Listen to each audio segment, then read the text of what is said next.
아킬레스 나오고 헥토르 나오는 그 트로이거든요. 물론 장소는 똑같은 곳이 아닙니다. 원래 트로이는 한참 안쪽에 들어가 있었고요. 그리고 나서 약간 좀 지형이 바뀌어서 지금의 드로아는 우리가 잘 알고 있는 알렉산더 대왕이 새롭게 세운, 그래서 도시 이름이 알렉산드리아 드로아라고 이렇게 새롭게 명명된, 그러니까 바울은 아마 이 도시를 방문했을 것으로 보이는 그런 곳입니다. 항구 도시인데요.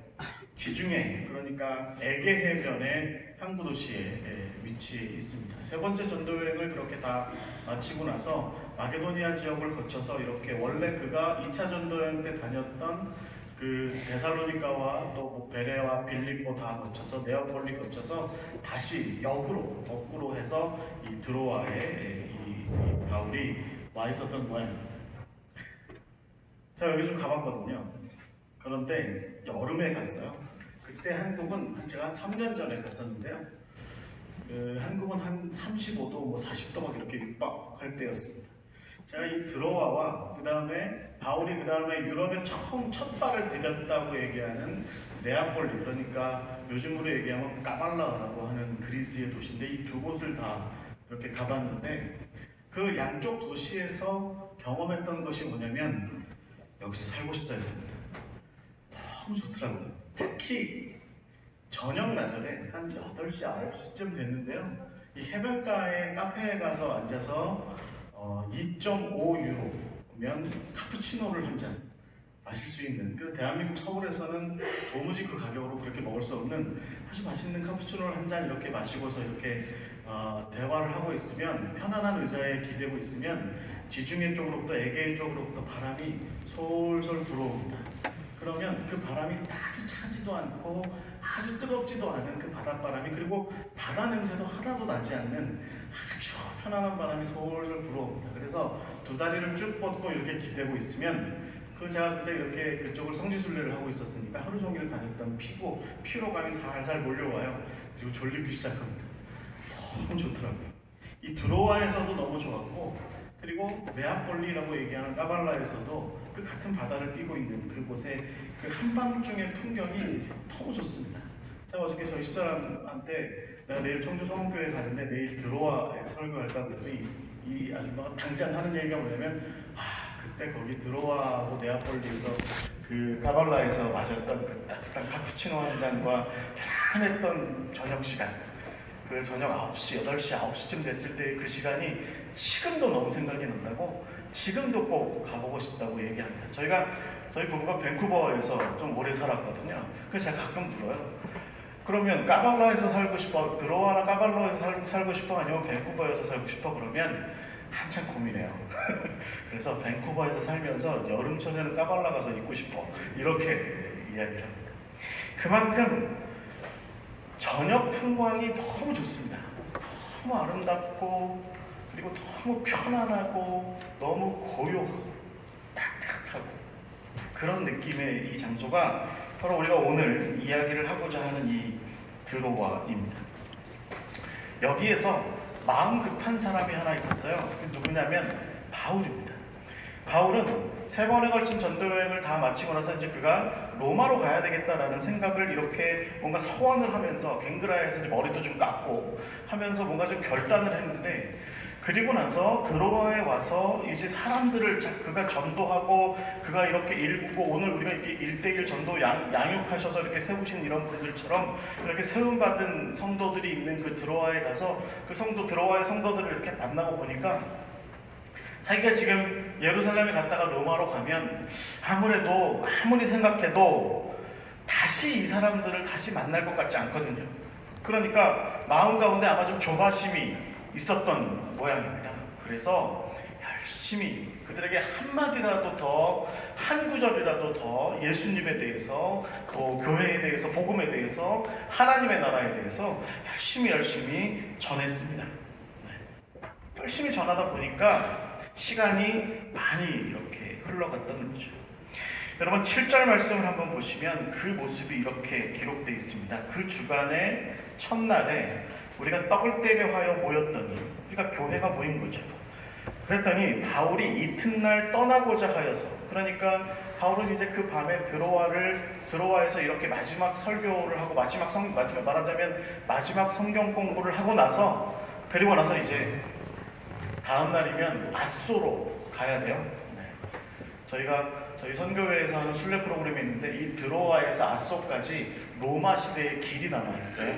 그래서 그 길을 걷거든요. 실제로 바울이 드로아에서 아소까지 걸었던 그 길을 저희도 이렇게 걸어가거든요. 굉장히 좋습니다. 너무너무 좋은 곳인데, 이제 바울이 그 길을 따라서 이제 아소로 가서 배를 타고 밀레도스에 가서 에베소 사람들을 불러놨거든요. 에베소 장로님들을 불러놨으니까 그것도 그거 만나야 돼요. 그러니까 일정이 빡빡하니까 지금 마음이 급한. 그래서 여러분 거기 뭐라고 돼 있냐면, 바울이 이튿날 떠나고자 해서 마음이 급한 마음에 그들에게 강론을 하고 있는데 말을 밤중까지 계속했다. 말을 밤중까지 계속했다. 이렇게 되어 있습니다.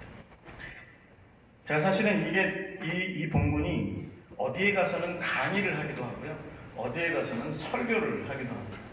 제가 목사님께 말씀을 듣기를 설교를 하는 거래요, 오늘. 그래서 그러면 30분 정도, 오후 예배니까 너무 오래 하면 여러분에게 민폐잖아요. 그러니까 설교를 30분 정도 하면 됩니다. 그래서 오늘 목사님과 딱 뵀더니 목사님께서 이렇게 뭐라고 용기를 주셨냐면 45분쯤 해도 돼. 이렇게 말씀을 하셨습니다. 그래서 제가 지금 마음에 갈등이 있습니다. 왜냐면 여기도 이렇게 써 있잖아요. 강론을 하는데 말을 계속했다. 이렇게 써 있잖아요. 이게 안 좋은 거거든요. 이게 안 좋은 겁니다.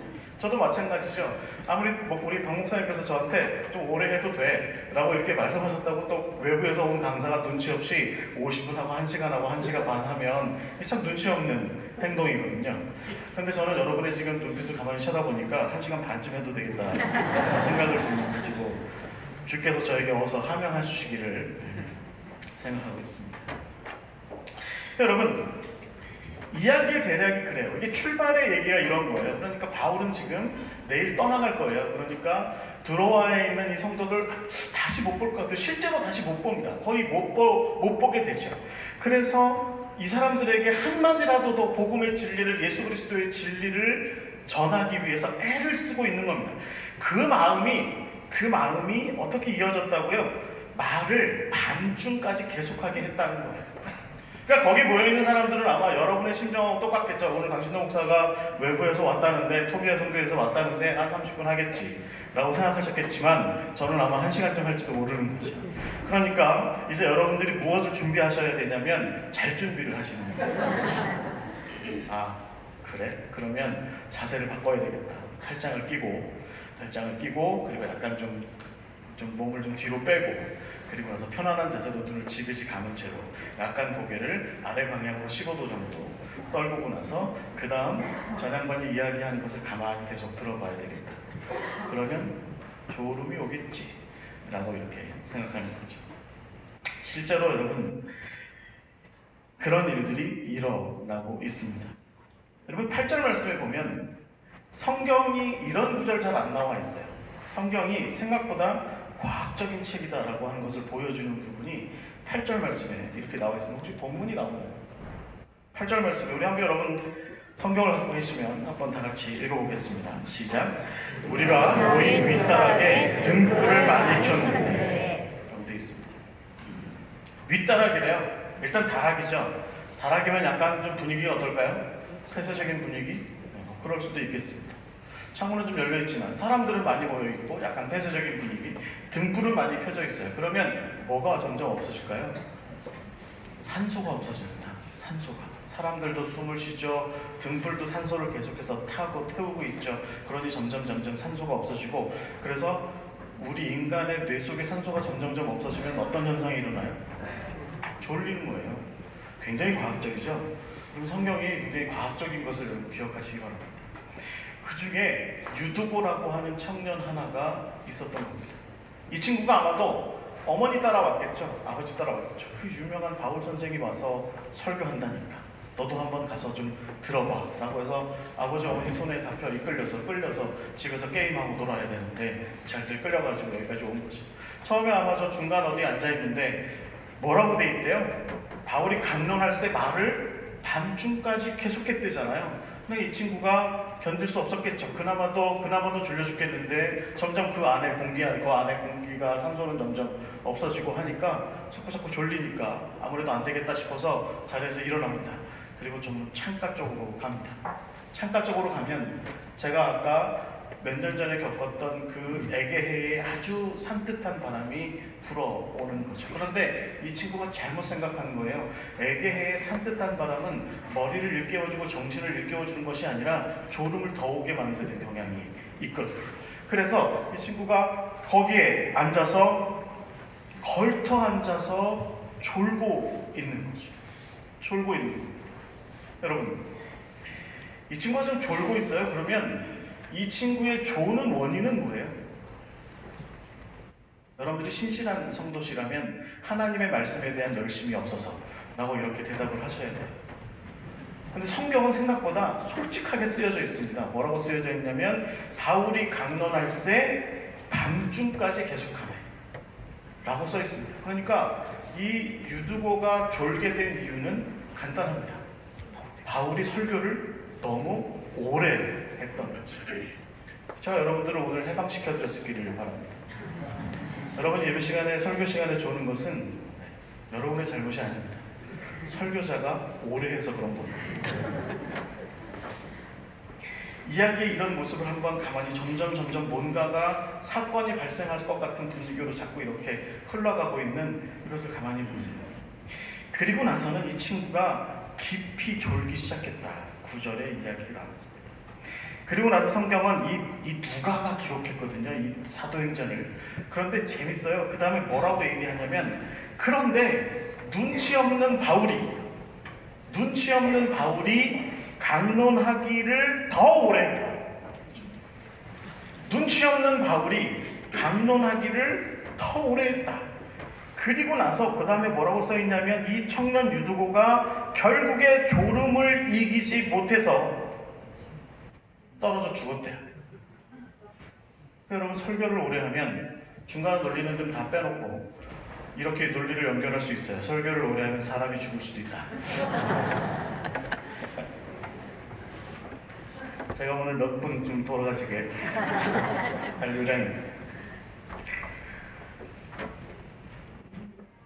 이야기는 이제 이렇게 시작이 된 거죠. 엄마 아빠 따라서 왔던 유두고가 그래도 좀 설교를 좀 들어보려고 착한 마음에 왔던 유두고가 바울 선생님이 눈치 없이 설교를 하고 또 하고 아마도 이때 나이가 아마 60대쯤 됐을 때니까 했던 말 또 하고 마지막으로 끝으로 정리하자면 그래서 좀 하나만 더 붙여서 얘기하자면 이렇게 계속 얘기를 했겠죠. 바울이. 그래서 결국은 청년 하나가 졸다가 떨어져서 죽었다라는 것입니다. 여러분, 우리는 그러나 여기서 한 가지 분명한 포인트를 좀 하나 기억해야 될 것 같아요. 잠잤다라는 것이죠. 잠잤다. 이 청년이 졸고 잠들어 있었다라고 하는 것이죠. 여러분, 성경이 말하는 성경은요 생각보다 잠에 대해서 이야기를 많이 합니다. 잠에 대해서 나오는 이야기들이 여기저기에 많이 있어요. 그래서 이 잠잔다, 성경에 나와 있는 게 잠잔다라고 하는 것이 한편으로는 하나님의 은혜일 수도 있습니다. 저희 아버님 산소가 반월에 있는데 그 아버님 산소에 가면 제가 이사야서에 한 말씀을 뚝 떼가지고 거기다 붙여놓은 게 있어요. 의롭게 산 사람들은 이제 각자 자기 침상에 가서 편안하게 쉰다라고 하는 이런 표현으로 이사야의 표현을 넣어놨습니다. 그러니까 잠은 어떻게 보면 하나님께서 우리에게 주시는, 인간에게 주시는 선물일 수도 있습니다. 그런데 다른 한편으로 성경이 꾸준히 계속해서 이야기하는 한 가지 포인트는 뭐냐면 잠은 영적인 무감각의 세계로 빠져들어가는 모습과 같다. 이렇게 이야기하고 있다는 거죠.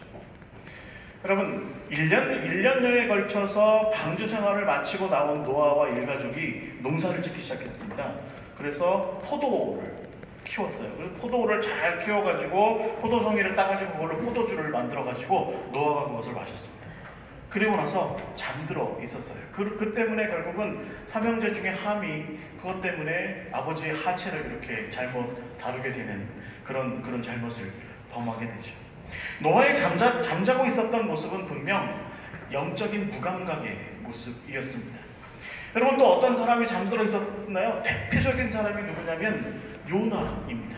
하나님께서는 이렇게 말씀하셨습니다. 여러분, 요나서 1장에 보면 너는 일어나라, 아미떼 아들 요나야, 일어나라, 동쪽으로 가라라고 얘기했습니다. 일어나서 니느웨가 있는 동쪽으로 가라. 그런데 요나는 어떻게 했냐면 배 밑창으로 가서, 배 밑창으로 내려가서, 욥바로 내려가서 배 밑창으로 처박혀서 거기서 정반대편 다시스 서쪽 반대편으로 가는 배를 타고 배 밑창에 들어가서 잠을 자고 있었습니다. 요나서 1장은 이 방향을 분명하게 다르게 얘기해요.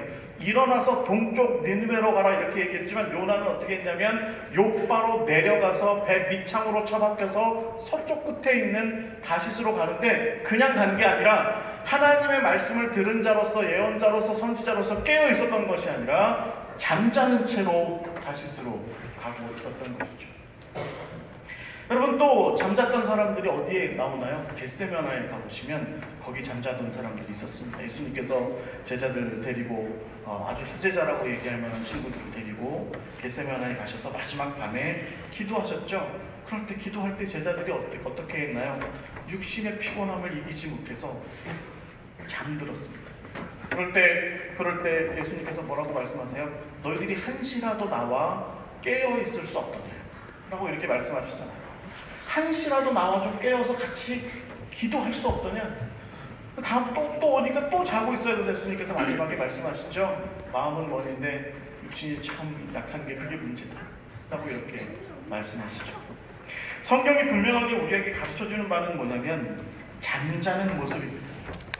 그것은 마치 영적으로 잠자고 있는, 그러니까 들을 걸 듣지 못하고 깨달을 걸 깨닫지 못하고 볼 걸 보지 못한 채로 그렇게 귀 막고 눈 감고 있는 상태가 바로 성경이 말하는 잠자는 자의 모습이다라고 하는 것이죠.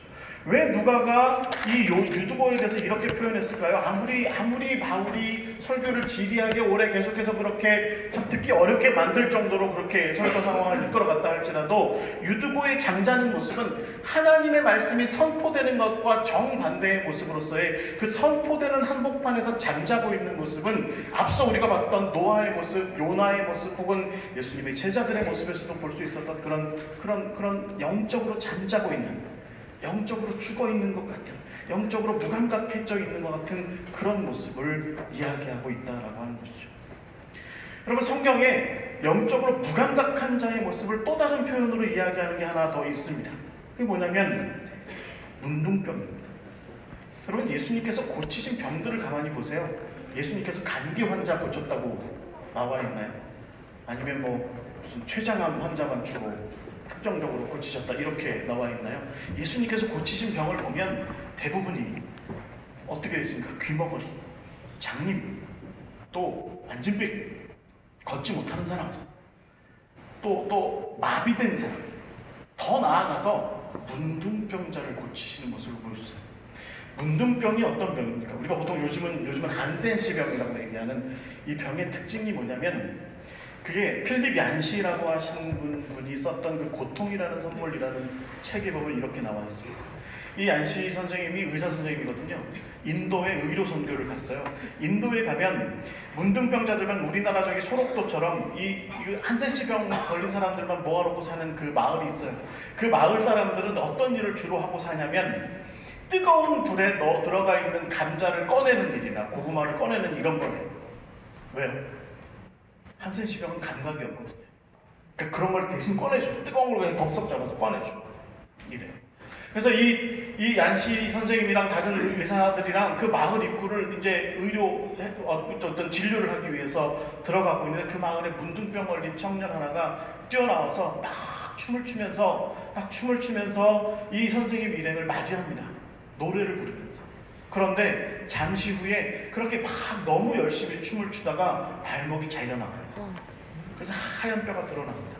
그런데 그 청년은 자기 발목이 잘려나간 것도 모른 채로 그렇게 춤을 추면서 이 얀시 선생님을 맞이했다. 그런 기록이 거기 나와 있어요. 이게 여러분 문둥병이 갖고 있는 특징이에요. 여러분, 우리가 성경에서 잠자고 있다라든지 혹은 뭐 예를 들어서 귀머거리가 됐다든지 장님이 됐다라든지 혹은 이런 문둥병이 걸렸다라든지 이런 표현들이 그냥 있는 게 아니고요. 이것은 다 무엇을 이야기하겠습니까?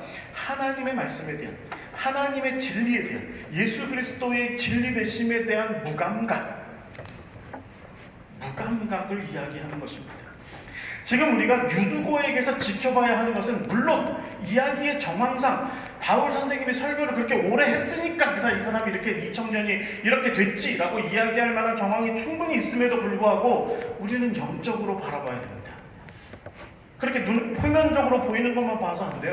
영적으로 바라봐야 돼요. 이 유두고는 지금 영적인 무감각의 상황으로 빠져들어가고 있다라고 하는 것이죠. 영적인 무감각의 상황에 젖어들어가서 하나님의 창조된 피조물로서 하나님께로부터 보시기 정말 좋았다 싶은 하나님의 창조된 한 사람으로서 예수님의 십자가 아래 부르심받은 하나님의 사람으로서 분명히 깨어 있어야 하고 분명히 감각적으로 느껴야 하고 분명히 들어야 하고 분명히 보아야 할 것들에 대한 모든 감각을 상실한 채로 자기 잠에 빠져있는 이 친구가 바로 유두보인 것입니다.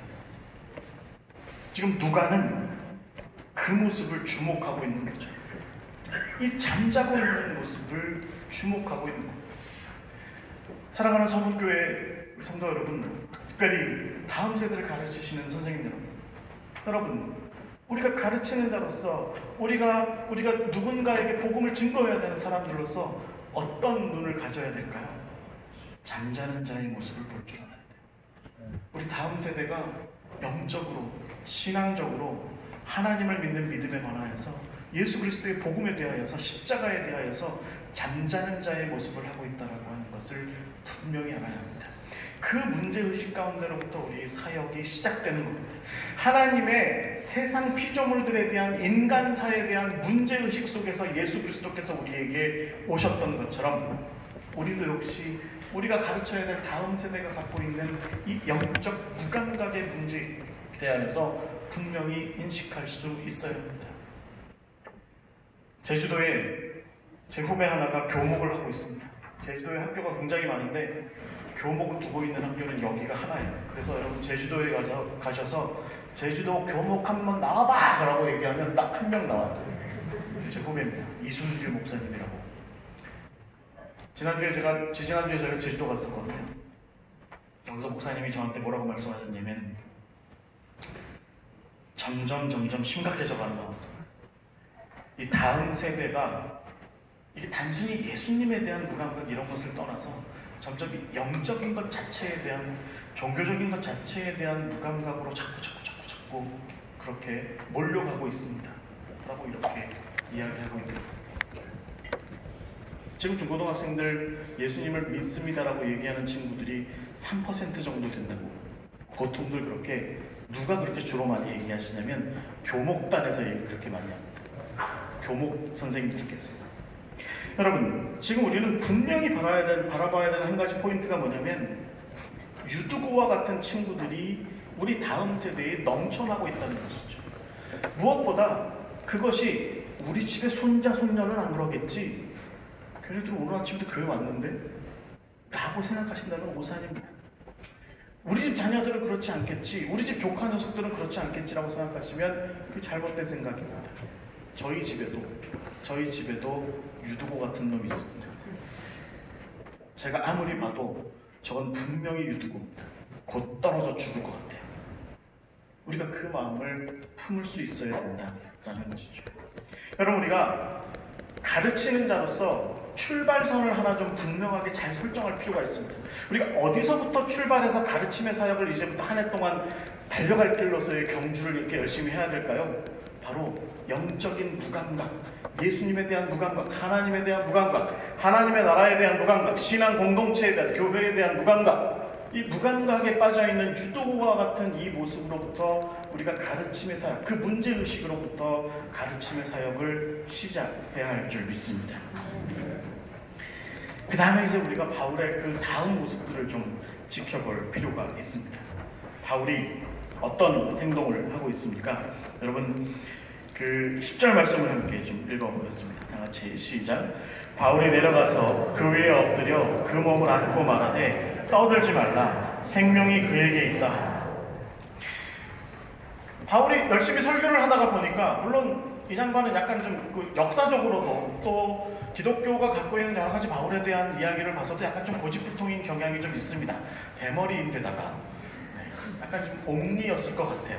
저희 앞으로 10년 정도 후의 모습일 것 같은데 그런 생각을 좀 가져봅니다. 바울이 그랬을 것 같아요. 근데 하여튼 그러나 굉장히 목적지향적인 사람이라서 뭔가 열심히 하고 있는 거죠. 그래서 열심히 설교를 하면서 가끔 한 번씩 봤어요. 옆에 창문가에 걸쳐 있었던 저 녀석.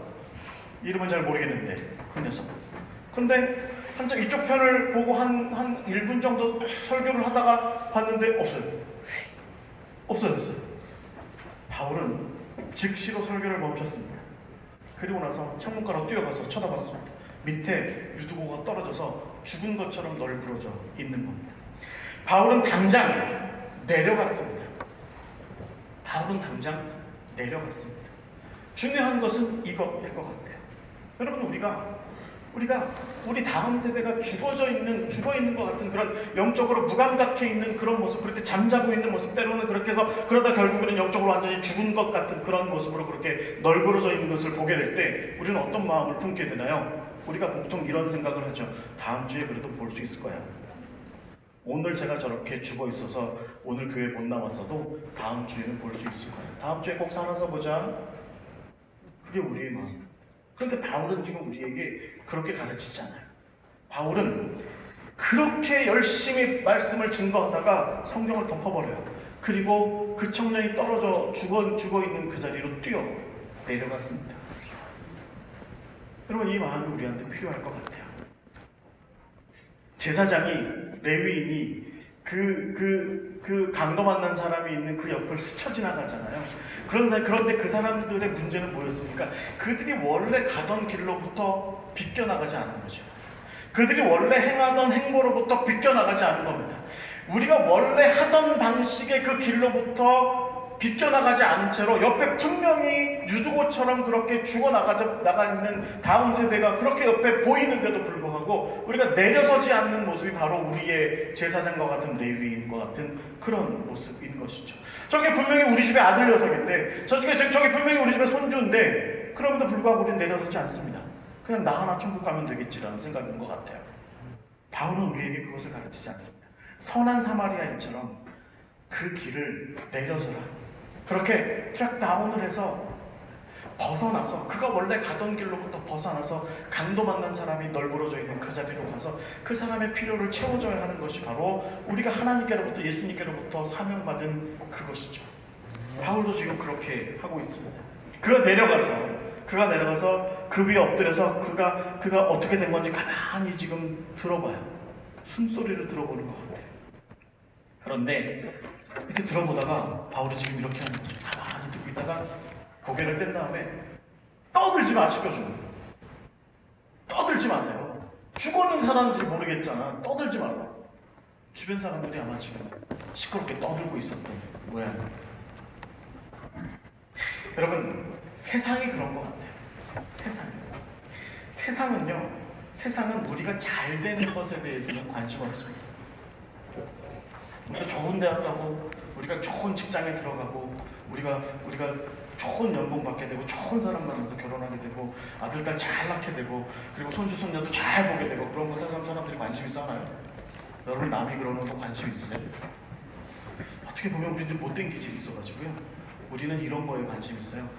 어떤 집 아들이 대학 떨어졌대. 어떤 집 아들이 이번에서 공무원 시험 또 떨어졌대. 어떤 집 남편이 이번에 사업이 지금 휘청휘청한데. 그런 거에 더 관심 있어. 이게 우리의 세속적인 마음이에요. 이게 바로 세속으로부터 우리가 물들어 있는 마음이거든요. 서문교회 안에는 이런 마음 좀 없기를 바랍니다.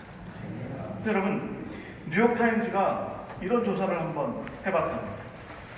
자기들이 신문 기사를 낼 때, 예를 들면 세상이 정말 아름답고 멋지고 훌륭한 곳이고 이런 선한 사람들이 있고 이런 멋진 사람들이 있고 이런 훌륭한 사건들이 있고 이런 것들을 신문에 주로 다뤘던 날과 막 사람들이 막 테러 때문에 죽고 무슨 뭐 총기 난사해서 죽고 뭐 어떤 일 때문에 어떤 사람들이 대거로 막 해고당하고 어려운 일을 겪고 어떤 마을 한 마을 인도에 있는 어느 마을 한 사람들이 전부 환경 공해 때문에 전부 똑같은 어떤 무슨 나쁜 병에 걸리게 되고 일본에 있는 어떤 마을 사람들이 이따이라는 그런 병에 걸려가지고 고통스럽게 죽어가고 있고 이런 얘기가 실린 날 비교해 보니까 신문이 훨씬 더 많이 팔린 날은 신문이 잘 팔리는 날은 못된 이야기만 잔뜩 있을 때 신문이 더 잘 팔리더라는 거예요.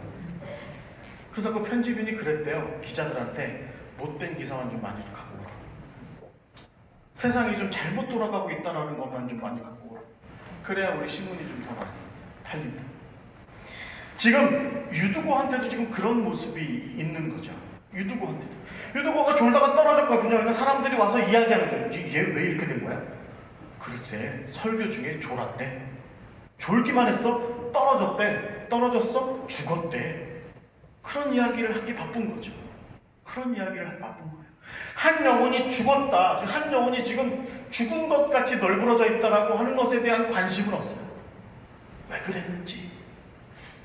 이런 문제가 얼마나 가십거리로 할 만한지, 뉘집 자식이 얼마나 잘못 배웠길래 설교 시간에 졸다가 결국에 떨어져 죽었는지, 이런 이야기 하기가 바쁜 거죠. 바울은 그 한 영혼이 떨어져서 죽어 있는 것을 바라보고서 뛰어내려가요. 그리고 나서 그 영혼이 정말로 죽었는지 살았는지를 살피기 위해서 가슴에 손을 대고서 그리고 코에다가 가만히 귀를 대고 있는데 도무지 그 영혼이 살았는지 죽었는지도 판단하지 못할 정도로 주변 사람들은 지금 떠들기 바쁜 겁니다. 가십거리를 나누기 바쁜 겁니다. 가십거리를 생산하기 바쁜 거예요. 바울이 뭐라고 얘기합니까? 떠들지 마라. 그리고서 이렇게 이야기합니다. 너희들이 죽었다고 생각하는 이 유두고 아직 살아있다. 생명이 아직 그에게 있다. 이렇게 이야기하는 거죠. 우리가 세상이 죽어있는 영혼에 관심 가질 때 죽은 것 같이 돼버린, 그래서 희망이라고는 도무지 찾을 수 없는 그런 완전히 좌절된 상태로, 완전히 절망한 상태로 그렇게 끝장나버린 것 같은 그 한 영혼을 바라보고서 그것 자체에 그렇게 기뻐하고 마치 무슨 유튜브 기사들 쳐다보듯이 그렇게 열심히 그 모습을 보면서 뭔가 가십거리를 더 만들어낼 것이 없을까, 그렇게 뭔가 집단적인 가학 상태로 빠져들어가는 와중에 바울은 생명 자체에 관심을 가지고 있는 겁니다. 생명 자체.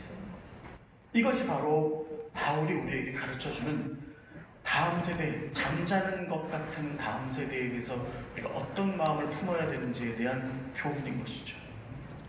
여러분, 예수님의 모습을 한번 생각해 보세요.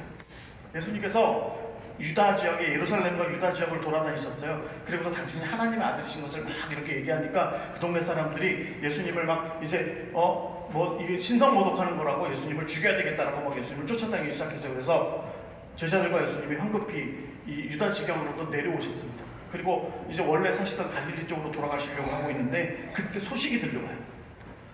예수님 친구분 베다니 사시는 나사로 큰 병 걸렸대요. 소식이 들려요. 그래서 예수님께서 발걸음을 멈추고 가만히 생각해 보신 다음에 나사로한테 가기를 결정합니다.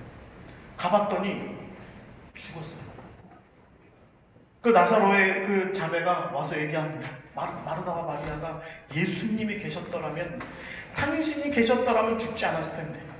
예수님께서 아무 말도 안 하시고 어디다 묻었냐? 묻습니다. 죽은 자의 자리로 가세요.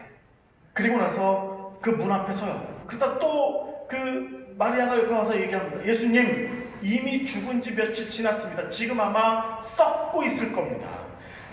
우리 오라버니의 시신은 지금 이미 썩고 있을 겁니다. 라고 얘기합니다. 그때 예수님께서 뭐라고 말씀하십니까? 아니, 그가 자고 있는 거야. 난 그를 좀 깨워야 될 것 같아. 돌문 좀 열어봐. 동네 사람들이 이제 떠들기 시작합니다. 여러분, 그 베다니에 살고 있던 사람들이 다 몰려와가지고 이야기하는 거죠. 아니, 죽은 지 오래됐다니까요. 돌문 열면 썩은 냄새 납니다. 예수님께서는 개의하지 않으십니다. 아니, 돌문 좀 열어봐. 나사로가 저기서, 내 친구 나사로가 죽은 게 아니라 저기서 지금 자고 있는 것 같아. 이 녀석이 좀 잠자는 취미가 고향스러워가지고 그 시신들 앞에 가서 자고 그래. 빨리 좀 열어봐. 돌문을 엽니다. 그리고 예수님께서 말씀하시죠. 나사로야 나와라. 나사로야 나와라 라고 말씀하십니다. 여러분, 사람들은 전부 죽었다고 얘기하고, 사람들은 전부 희망 없다고 얘기하고, 사람들은 다 끝났다고 얘기하고, 심지어는 여동생들마저도 가능성 없습니다. 이제 끝난 겁니다. 가족들마저도 더 이상 여기에서 뭔가 희망을 찾는 건 우리를 더 고통스럽게만 하는 겁니다 라고 얘기하는 그 와중에 예수님께서 뭐라고 말씀하세요? 아니, 아직 끝난 게 아니야. 아직 끝난 게 아니야.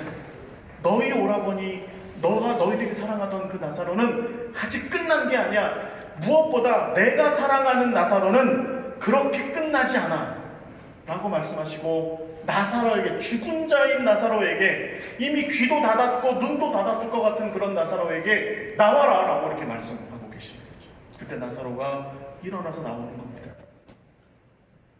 여러분, 우리가 다음 세대에게 품어야 되는 마음이 바로 이런 것입니다.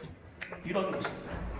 올해 한 해 여러분들이 특별히 교사로서 그 사역을, 그 사명을 매주마다 혹은 매일매일 그렇게 온전히 목자로서 감당하기를 원하신다고 한다면, 가장 먼저 우리가 품어야 되는 것은 하나님께서 포기하지 않으신 한 해, 예수님께서 포기하지 않으신 한 해, 우리가 포기해서는 안 된다는 것이죠. 우리가 끝났다고 얘기해서는 안 되는 것이죠. 우리 다음 세대가 끝났다고 이야기하는 얘기는, 그런 이야기는 그 친구들은요, 우리한테 듣지 않아도 세상 곳곳에서 들어요. 걔네들의 교실에서 듣고요, 걔네들의 선생님들한테서 듣고요, 걔네들한테 어떤 어른한테서 듣고요. 야, 너 안 돼, 너 공부하지 마, 네가 공부해서 뭐 되겠냐라고 얘기하는 얘기는 우리 서문교회 교사들이 굳이 이야기하지 않아도 그 친구들은 충분히 듣고 삽니다. 그런데 우리가 뭐하러 거기다 말을 또 못해요? 우리는 바울처럼 이야기하는 게 맞을 것 같아요. 떠들지 마라. 희망이 아직 그에게 있다. 희망이 아직 이 친구에게 아직 있다. 얘기하는 것이 합당하다라고 하는 것이죠. 여러분, 이미 죽었고 희망이 없고 모든 것이 끝났다고 말하는 것은요, 사탄의 몫입니다. 사탄이 그렇게 해요. 우리 하나님을 믿는 사람들은, 하나님의 자녀들은 그렇게 함부로 생명이 끝났다, 이제 모든 것이 끝이야 라고 이야기하는 것은 우리의 언어 가운데 없어야 하는 겁니다. 우리가 끝이라고 이야기하는 것은 아마도 예수님께서 다시 오시는 그날에야 이제 끝인가 봅니다. 아멘 라고 얘기하는 것이 우리의 자세인 것이죠. 그리고 여러분, 11절 말씀을 함께 다 같이 읽어보겠습니다. 시작. 올라가 떡을 떼어 먹고 오랫동안 날이 새기까지 이야기하고 떠나니라. 네, 저는 이 구절을 보고 솔직히 말씀드리면 좀 많이 웃었어요. 제가 처음 이 설교를 준비할 때 이 절 보고 한참 웃었어요. 왜냐하면 여러분, 제가 서두에 뭐라고 말씀드렸습니까? 유두고가, 표면적인 이유로 유두고가 떨어져 죽은 직접적 사인이 뭐예요?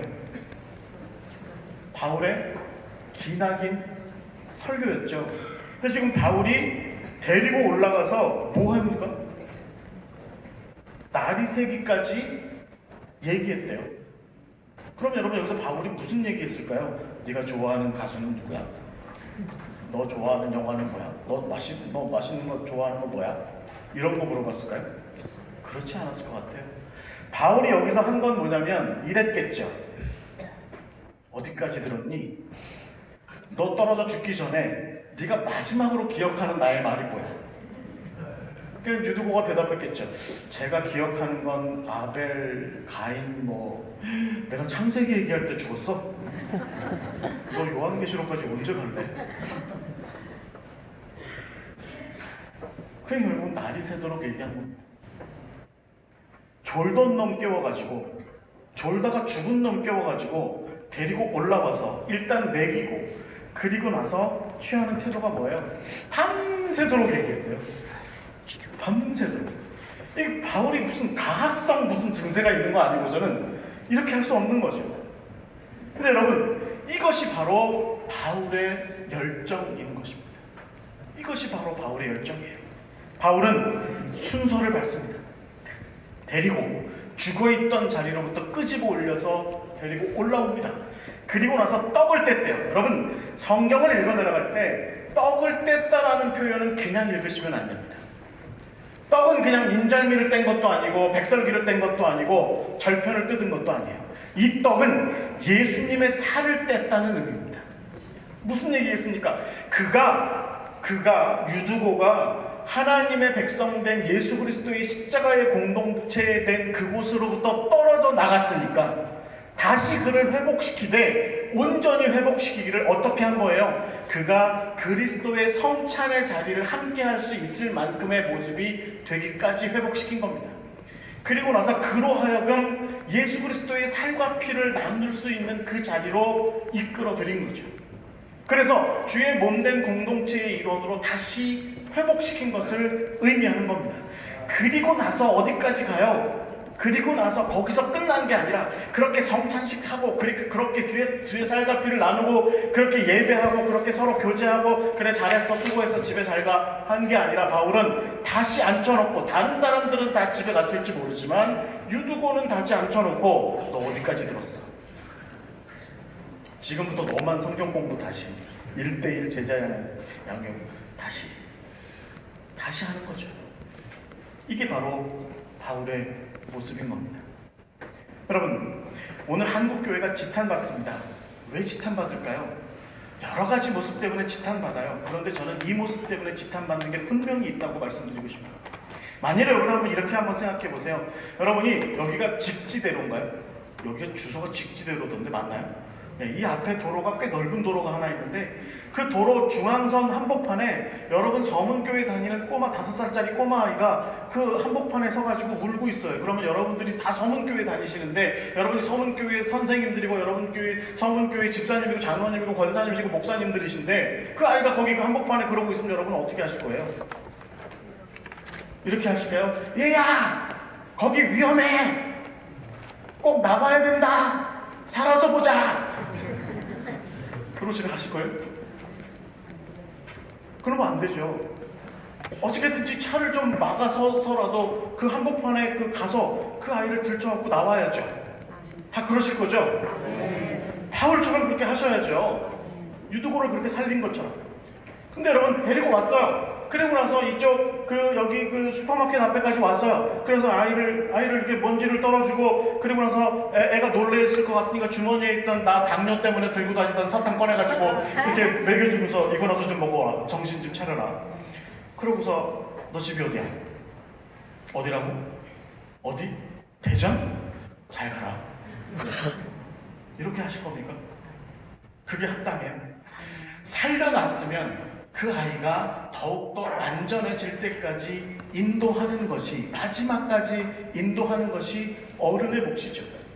근데 여러분 한국교회가 데려다 놓고 잔치하는 건 잘해요. 죽어가던 영혼 데려다 놓고 잔치하는 건 잘하는데 그 다음을 안 하는 겁니다. 그가 온전히 하나님의 백성으로서 하나님의 자녀로서 예수 그리스도의 제자로서 그 예수님이라고 하는 포도나무에 온전히 접붙여질 수 있도록 예수님이라고 하는 감람나무에 온전히 접붙여져서 싹이 잘 나서 잘 자랄 때까지 지켜봐주고 열매가 맺혀질 때까지 최소한 지켜봐줄 수 있는 그런 우리 표현의 교육적인 책임감을 끝까지 좀 감당해야 되는데 거기까지는 미치지 않는 겁니다.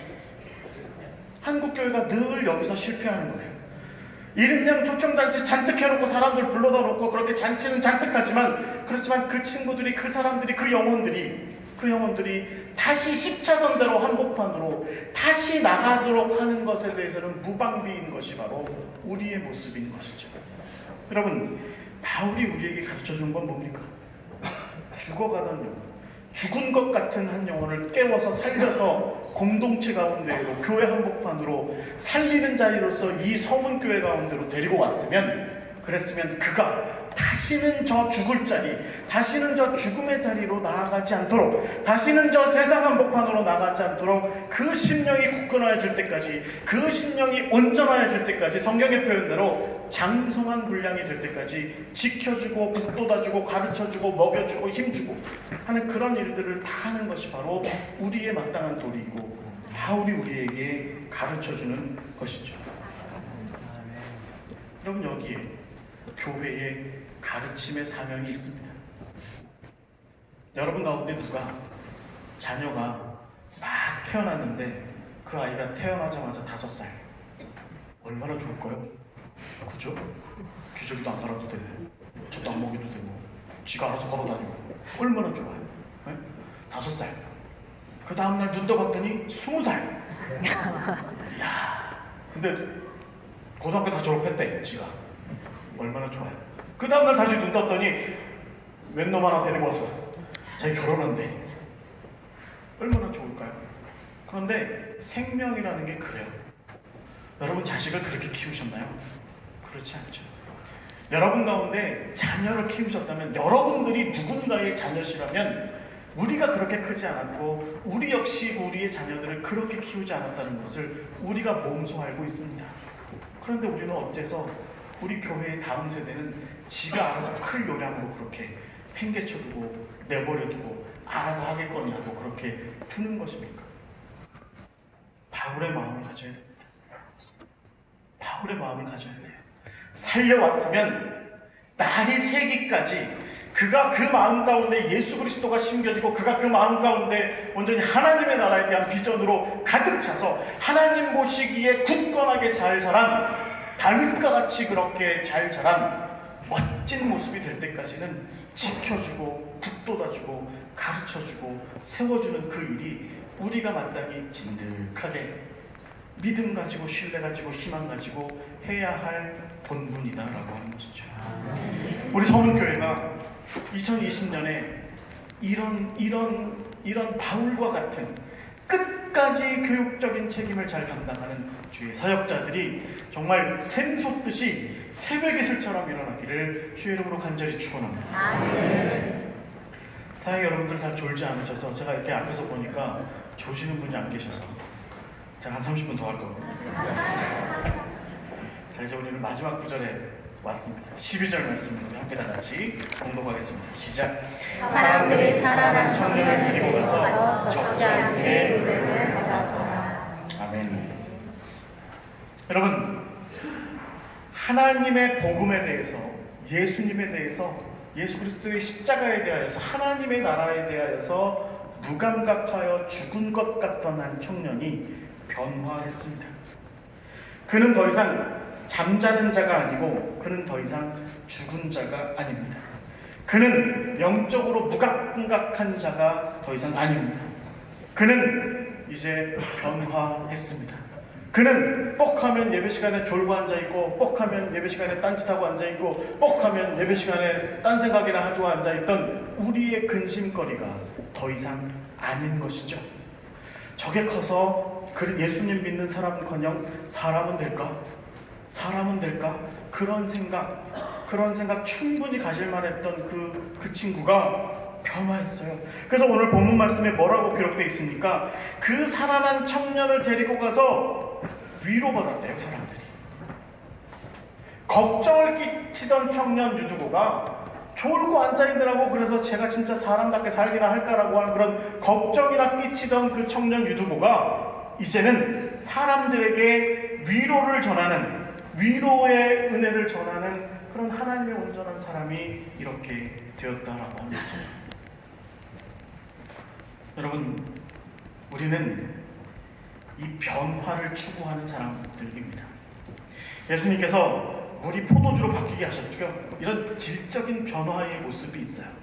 이런 질적인 변화야말로 정말 기대치 못했던 그런 변화를 일으키는 것이야말로 우리 서문교회 가운데 가르치는 사역을 감당해야 되는 여러분들이 품어야 되는 귀한 비전입니다. 변화. 어제는 이랬는데 오늘 보니까 이래.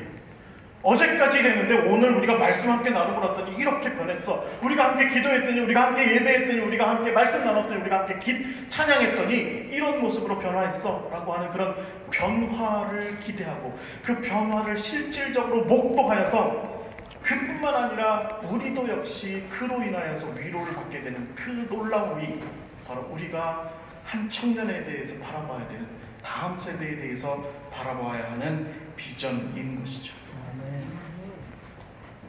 제가 우리 박명용 목사님 저보다 한 해 선배이시거든요. 세상 제일 무서운 존재입니다. 왜냐하면 바로 위니까 바로 위니까 이것저것 저에 대해서 본 모습이 많으세요. 그래서 박명호 목사님한테 가까이 접근하기가 사실은 쉽지 않습니다. 그런데 제 인생 전반에 걸쳐서 사실은 목사님은 제 주변에 늘 이렇게 계셨어요. 미국에 계실 때 빼고 이렇게 늘 주변에 이렇게 계셨어요. 그런데 제가 가까이 접근하기가 참 어려웠습니다. 그래서 충분히 이렇게 아주 편안한 어떤 선후배 관계로 잘 이렇게 발전할 수도 있었는데 사실은 제 마음 가운데 두려움이 있습니다. 사실은 뭐 박명호 목사님뿐만 아니라 박명령 목사님 학번 전체에 대해서 저는 좀 두려움이 있습니다. 저 양반들이 나를 싫어할 텐데 하는 그런 마음이 있어요. 그런 마음이 있어요. 제가 신학교 다닐 때 좀 못되게 굴고 좀 진짜 철없이 굴고 좀 하염없이 그냥 아무 생각 없이 그렇게 살아가고, 왜냐면 그냥 저희 어머니가 냈다 저를 이렇게 그 신학교에다 팔아버린 것 같은 그런 느낌이 저한테 많이 있었거든요. 저희 집에 아들이 삼형제인데 큰아들 작은아들 잘 나가요. 그러니까는 막내 아들 하나쯤은 없어도 된다 싶으셨던 심정이었던 것 같아요. 그래서 옛날에 그 아주 유명한 부흥 강사 강다리 목사님인가 뭐 이렇게 오셨을 때 냉큼 이렇게 데리고 앞에다 데리고 가셔가지고 안수기도 하신 다음에 팔아버리셨어요. 그래서 지금도 판샘 치고 사세요. 판샘 치고 사세요. 뭐 제가 집안에 대해서 뭘 안 해도 아무 얘기 안 하십니다. 항상 저한테 하시는 말씀이 뭐냐면 너는 하나님한테 바쳤으니까 이렇게 말씀하세요. 그래서 그런 반발심 때문에 저는 신학교 때 굉장히 좀 못되게 많이 살았습니다. 못된 송아지 엉덩이 뿔난 것처럼 그렇게 살았습니다. 바로 윗선배로서 박명호 목사님이 저를 쳐다볼 때 얼마나 그랬을까요? 그래서 저는 지금껏 목사님이 차라리 저를 이렇게 막 혼내시면 괜찮을 것 같은데 그냥 항상 멀찌감치 바라만 보고 계시는데 바라보는 눈길이 째려보는 것 같아요. 가까이 접근하기가 너무너무 무서운 거죠. 저는 12월 달에 저희 선교회가 세미나를 교회 여러분께서 허락해 주셔서 세미나를 여기서 열었었습니다. 그때 목사님이 제 팔을 이렇게 딱 잡더니 목사님 내가 우리 교회가 한번 설교 한번 맡겨야 되는데 말씀하시더라고요. 저는 솔직히 뭘 그런 것까지 그런 마음 들었었어요. 근데 집에 돌아가는 내내 한편으로 감사하더라고요. 그래서 제가 여러분한테 좋은 설교를 해야 되겠다. 우리 선생님들께 정말 한 해를 사역하실 때 좋은 어떤 교훈이 될 만한 그런 말씀을 전해야겠다라는 마음도 있지만 그동안 밉보였던 이 강신호 목사 오늘부로 박명령 목사님한테 잘 보여야 되겠다 생각도 품었습니다. 기대에는 미치지 못했던 것 같아요. 하지만 제가 분명히 말씀드릴 수 있는 건 뭐냐면 여러분 저도 변했다는 거죠. 제가 사실은 누구보다 유두고 같은 사람이었습니다. 제가 사실은 누구보다 유두고 같은 사람이었어요. 유두고의 이런 모습 저는 훨씬 더 아주 극단적으로 나갔던 그런 사람이 바로 이 강신동 목사였습니다. 제가 출석하던 교회의 많은 권사님들이 저희 어머니 친구분 권사님들이 제 손 붙잡고 강 목사 사람 됐어 이렇게 말씀하시는 게 저한테 인사예요. 여러분 이런 변화가 우리 서문교회 안에도 많이 일어나야 할 줄 믿습니다. 그런 변화는 어디서부터 시작돼야 할까요?